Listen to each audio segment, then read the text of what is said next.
Alright, so power steering pump. Got the return line hose unconnected. The high pressure hose is still connected. And I just had the pump drain onto that pan down there. Yum. So now I'm going to disconnect the high pressure line and take the pump out. And we're going to put that new one in, son. Alright, here we are. Old pump removed. Starting to get good at this stuff. So yeah, that's the old pump right there. I don't know if it was actually broken or not, but I guess I'm gonna replace it. So here's the high pressure line.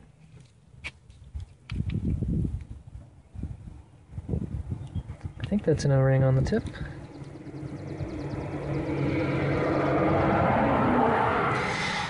And the return line. I have a new hose clamp for this thing because the old one was a one-time use. It's laying around here somewhere. Yeah, dried everything up. So now it's time to put the new pump in. I don't know the proper flushing procedures. I'll find that out eventually. But for now, I just want to hook it up and put it in place. So, yeah, let's hook it up. Well, this is what it looks like so far. We're almost done. We're missing 2 bolts. One of them is one of the slide bolts in the back. There's a really early video I had where I couldn't figure out if there was another bolt, and there should have been another bolt. So I put the one on the top, but the one underneath back here is missing. So maybe I'll go to the hardware store and pick up a new one of those. But the other one that I'm missing, if you look, see right there, like this would be one bolt, that's another bolt. I didn't have anything to put in there. And I don't see the hole on the other side. I mean, if you look back here, it's just that's it. So it doesn't go in through the back, it goes in from the front. But I wonder if that's a bolt I had to install before the pulley went on.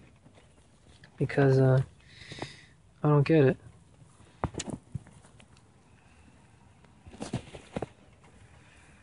I don't see where that would go.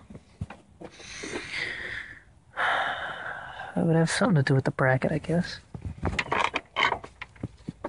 There's definitely a bolt, definitely a hole there.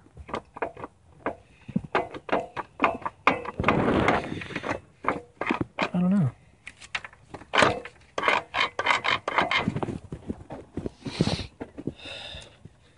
So maybe I'll have to pick up some more bolts before I put the final touch on this. Alright, maybe I'll put the water cooler fan on and the other fan back on. Something to do. Alright, here we are, progress so far. Yesterday, it started raining really hard, really fast, so I had to throw everything in the truck and run inside. I was soaked. But, progress for today, or from yesterday. Power steering pump is, for the most part, in place. I put the water cooler pulley on and the fan pulley and fan back on, so the entire pulley system is set up. So I'm going to drain the power steering pump, or flush it or flash it or whatever you'd like to call it. It's actually really simple. You disconnect that return line hose right there and you just put it somewhere. Put it like in an oil pan, in a bottle, connected to a clear hose, something. The main goal, you're going to fill up your pump up to the fill line. Then with the engine still off, you're going to move your steering wheel left and right, and that's going to create enough pressure to force the old fluid out of that return line. So basically you just keep doing that until your fluid's clear. You want to make sure that you constantly keep topping off the power steering pump so it doesn't get damaged in the process. But yeah, just make sure that there's fluid in here, and hopefully I don't go through this whole bottle, but I might. It's only a quart. So, take off our cap. Do this one-handedly, kind of, and halfway.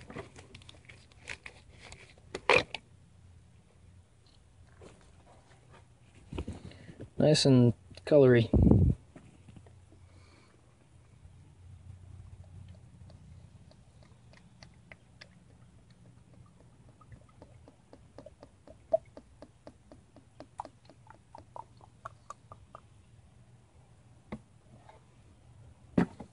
Yum.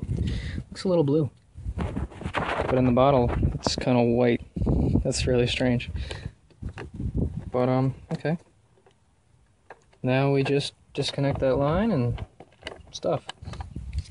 I'll probably just try and use up this whole bottle, so even if it doesn't come out completely clear, I'm not going to care that much. The old pump wasn't that bad. Alright. Let's do that. Okay, silly me, I forgot a little step. Before you put new fluid in, you should take the return line off and put the cap on that came with the new power steering pump. Or if you didn't get a pump, figure out some way to stop that. Because otherwise your brand new fluid's just going to run straight out of there. So, now we can try something. Fluid's in there, cap's on there, return line's in there. So, twist and shout. So one of these wasn't enough, so I picked up another one. I'll show you guys what I've been doing. That's how much we got out so far, and I'm still going. I finished off the old bottle, so I had to go pick up some more. But that's where we're at so far. I have this secondary bottle so that I can actually monitor what color the fluid is. So I'll turn the wheel all the way right, all the way left, and then center it, come out and check the bottle. If it's still dirty, I pour it in here, start again. I've heard you have to do this about 20 times, so, oh well. I'm not going to go through that entire bottle. If I get to the end of that bottle and this thing isn't clean, I'm just going to call it quits and finish it up. And then we can continue on to the drive belt. So, let's do it. Okay, I'm almost completely gone through that bottle, the second bottle, and I'm not noticing a, there's not a noticeable difference in color. Like, it's been the same color for quite some time now. I'll show you what I've been looking at so far.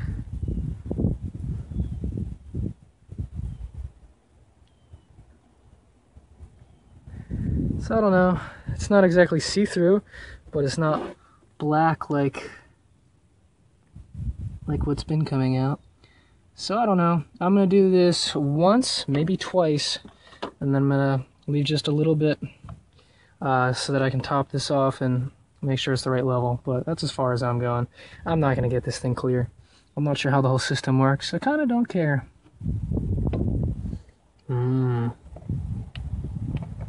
Chocolate milk. Alright, there we go. Last step is to take that rubber plug off that you put, whatever you had, and make sure you have the other line ready. I have my new hose clamp on there already installed, and you just take the cap off and quickly slip it on there. Turn the wheel left and right after you rehook up the line. Do that a couple times. Check your fluid, make sure that it's at the right level. Do it a couple more times, check your fluid. Basically, this is just to make sure that you get all the air bubbles out of the system, because you don't want air bubbles, especially in any kind of hydraulic stuff. Air bubbles don't ever do good things. So that's where we're at. So I'm at the cold fill line on the cap. So I'd call this job done. I can't really start the engine up quite just yet, but this is one of the big steps. So now drive belt can go on, spark plugs, wires, distributor cap, distributor rotor, all that can go on, airbox can go in, vacuum lines can go in, and water and oil, right? Fluids, more fluids. Maybe I'll do the oil now so it can get inside the engine. But I'd call power steering fluid done. This is how much I got done. An entire one of these guys. That's a half-gallon worth of fluid, just about. And I put two full bottles in there. So if that's 1 quart, and this is half a gallon, then that means that everything that I took out, I replaced. Good math, yeah. Okay. Oh, also, I always keep forgetting to fucking tell you people. Jack up your tires so you can, spin them freely. You don't want to do this while the engine's running, because that fluid's going to shoot out like 20 feet. Remember, this is a hydraulic pressure system.